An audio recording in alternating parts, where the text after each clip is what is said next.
Eternal Sunshine of the Spotless Mind, an essay about love as a meaning for existence. What provides meaning in life? Is it what we're remembered for, or is it about who remembers us? The film Eternal Sunshine of the Spotless Mind, while on the surface may seem like an eccentric take on a failed love story, provides an interesting perspective as to how love can provide a means for existence. In viewing the film through the framework of existentialist and absurdist theories surrounding love and existence, as seen in the top two corners, it can be seen that the driving force of understanding our purpose can be reconciled through what philosopher Simone de Beauvoir defines as authentic love, or a love that is freely chosen, at the bottom. This video provides an argument as to how, through Eternal Sunshine of the Spotless Mind as a visual representation, the absurdist and existential philosophies on love can help us understand how much of our life's purpose can be constructed through the love we experience romantically. The film begins with Joel waking up, about to endure another dismal day. In particular, it is Valentine's Day. He catches a train to Montauk for an unforeseen reason and meets Clementine.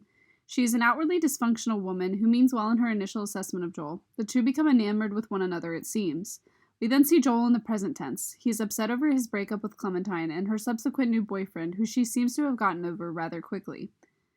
Joel comes to find out that Clementine visited a company known as Lacuna Incorporated that specializes in erasing people's memories of a particular person. Heartbroken over her betrayal, Joel elects to do the same to Clementine.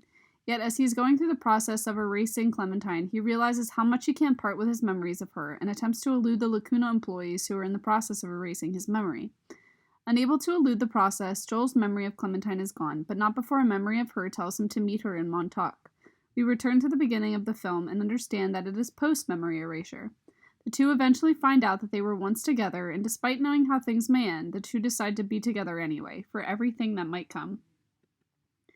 Viewing the film through an existentialist lens, existence is something that we are thrown into, and much of our life is not based upon what we find, but rather what we experience and what we construct as our life.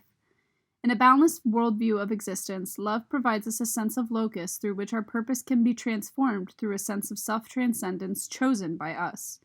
The author of the article, An Existentialist Structure of Love, denotes that the encounter with the other is an experience of otherness that is guided by recognition. Through the experience of reciprocal love and the subsequent establishment of a we, a sense of belonging is established that fundamentally alters my experience of myself and the world. Through being loved, my singular existence is seen, is appreciated, and receives a form of existential legitimacy otherwise precluded. Through their love, Clementine and Joel receive an existential validation that legitimizes their existence through a mutual recognition that the other wants to be with the other. Even when Patrick attempts to woo Clementine using the same love Joel gave her, it doesn't work because it isn't from Joel. Their love is distinct because it provides a recognition that cannot be replicated.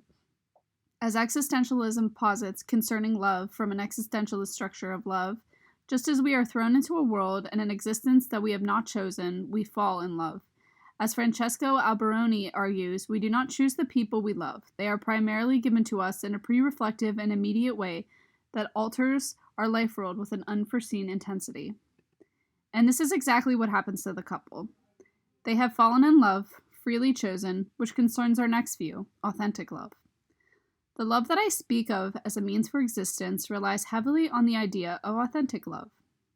Philosopher Simone de Beauvoir delineates authentic love as being founded on mutual recognition of two liberties. It is always freely chosen and sustained. It requires that the lovers maintain their individuality while at the same time acknowledging each other's differences. Throughout the film, it is evident that Joel and Clementine have trouble in their relationship due to their inability to accept each other's differences, as seen in the top clip up here, when Joel tells Clementine, "No, I assume you fucked someone tonight, isn't that how you get people to like you?" when she comes home late and harms his car. For this reason, they feel obstructed in life, believing they must change who they are in order to achieve happiness and existence with one another. By the end of the film, they realize this form of love they have based their life on is based on an attempt to control the other, and this is what is known as inauthentic love. Even though they understand their relationship may not last, it is what they choose. As Joel remarks, "I can't see anything about you that I don't like." The only way their love can provide a meaning for being mutually recognized is if both recognize the other as they come and as they go. It may end, but the love they had is authentic and provides a sense of meaning for being accepted and loved by another just as they are. Beauvoir states that through authentic love, we are provided a sense of transcendence through the free choice of projects and interaction with other free beings that individuals can achieve a meaningful and ethical life. Taking this into consideration, along with the tenets of existentialism, the freedom that Joel and Clementine have to choose to be with one another in a way that is not based on ownership and in a world in which we must craft our own purpose provides them with a self-transcendence that goes beyond achieving a meaningful life alone, but with another that can provide us a sense of self-autonomy and mutual recognition. One of the hallmarks of Eternal Sunshine of the Spotless Mind is the eccentric nature of its plot and the idea that you can actually erase someone from your mind. It is absurdist in nature, and the ideologies behind absurdism lend themselves beautifully as to the nature of falling in love as a confrontation between what absurdism views as a conflict between the human need and the unreasonable silence of the world. Absurdists believe that there is no inherent meaning to the world, and much like existentialists, believe that we must craft our purpose and reality in existence. Absurdism is more so interested in how humans confront this dissonance, and philosopher Albert Camus suggests that there is a certain way to confront this. To revolt, one must not surrender one's desire for meaning. To do so would be a form of suicide, but one must also never cease to realize that this meaning does not exist in the world as it is given in experience. In simpler terms, we must never stop attempting to construct our own meaning, but we must realize meaning isn't inherent to existence as much as it is to our experiences. In Camus's philosophy about love and absurdism, the type of love that just makes existence purposeful is that which is just happy to be felt, and when it is felt, and it makes all the difference in the grand scheme of our purpose in life. The absurdist view of love rejects much of the commitment aspect of love in favor of just feeling gratitude when love is had and treasuring the act of falling in love instead of choosing it or owning someone at the core of it. Taking this absurdist view into account, the love that Joel and Clementine come to terms with over the course of revisiting the moments of their relationship during the erasure process is not that which defines their existence, but one that is rather a substantial driving force of it.